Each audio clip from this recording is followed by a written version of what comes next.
Schooling हुई, अच्छे विद्यालय से स्कूलिंग हुई, और कहीं ना कहीं जो आपका सबसे पहला जो पड़ाव होता है शिक्षा का, वो प्राथमिक विद्यालय होता है। वहाँ से आपका कैसी शिक्षा होती है उससे आप आगे निकलते हो। अब बात आती है हमारा जो ये डिपार्टमेंट है, इतनी बड़ी जो फौज है टीचरों की, और क्योंकि हम जो सेवाएं देते हैं वो उस तबके को देते हैं जो अफोर्ड नहीं कर सकता प्राइवेट शिक्षा। मैं आपको सच बता रहा हूँ, और ये सत्यता है इस विभाग की और इस समाज की। हमारे विद्यालयों में वही बच्चे हैं जिनके पेरेंट्स उनको प्राइवेट स्कूल्स में नहीं भेज सकते।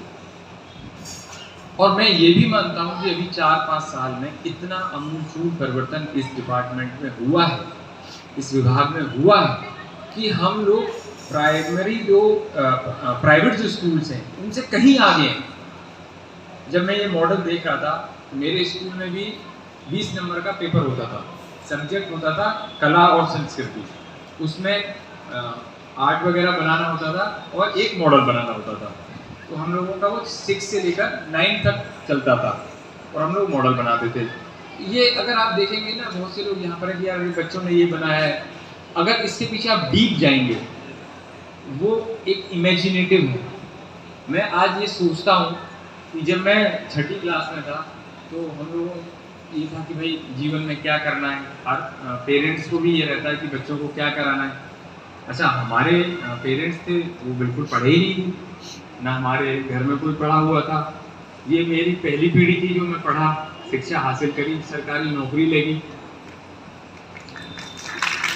तो मैं जितने भी यहाँ पर उपस्थित बैठे हैं, मैं आपको एक बहुत गंभीर बात बताऊंगा, और इस बात का मेरे जीवन में बहुत बड़ा प्रभाव रहा। प्रभाव ये रहा कि जब मैं 6ठी क्लास में था तो हमारे यहाँ एक अधिकारी आए थे।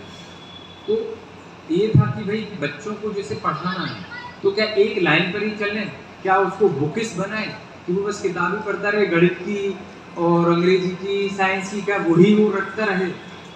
तो उस समय बात आई थी कि जो हमारा व्यक्तित्व का विकास होता है, जो पर्सनैलिटी डेवलपमेंट होता है, वो किस बच्चे का अच्छा होता है।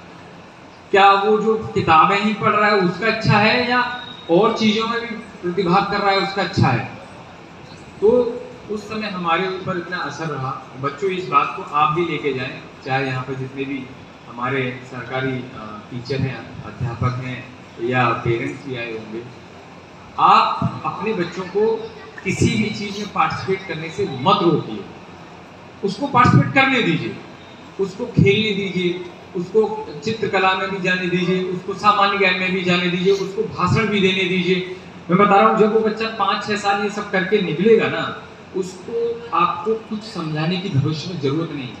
वो अपना करियर खुद बना लेगा, उसका जो जीवन है उसके जीवन में अनुशासन स्वतः आ जाएगा। मैं अपना उदाहरण दे रहा हूँ, अतिशयोक्ति नहीं है। मैं खेलता भी कूदता, मैं अपने स्कूल में क्रिकेट और रेसलिंग की टीम में था, योगा की टीम में था, भाषण भी देने चले जाते थे, सब कुछ कर लेते थे।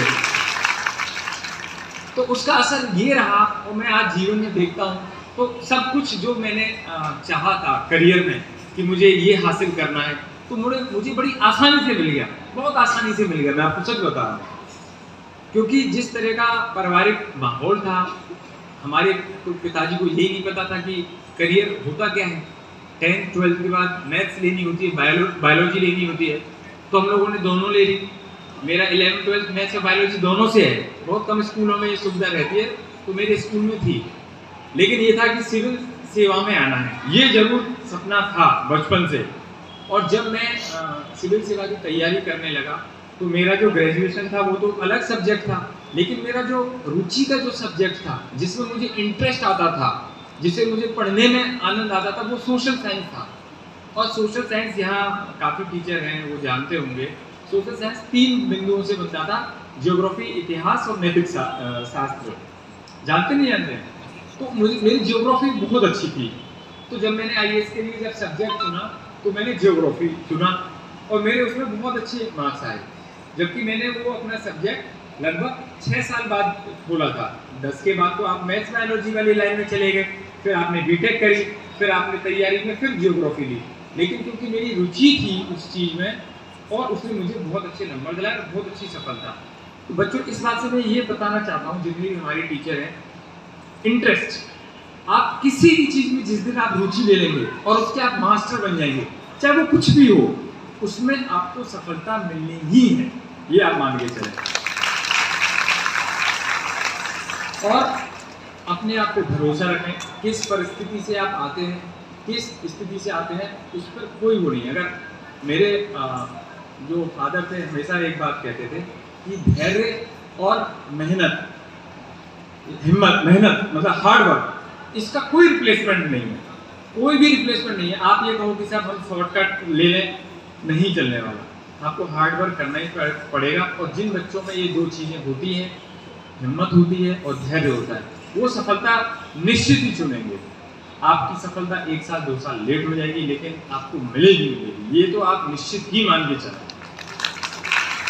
आज हम लोगों ने मॉडल देखे, मैं हर स्टॉल पर रुका।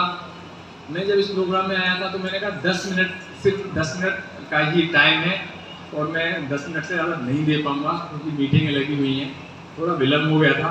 लेकिन जब मैंने मॉडल्स देखे, और मैं क्योंकि CDO भी रहा हूँ और मेरा टीचरों से बड़ा अच्छा वो रहा 20 महीने कार्यकाल।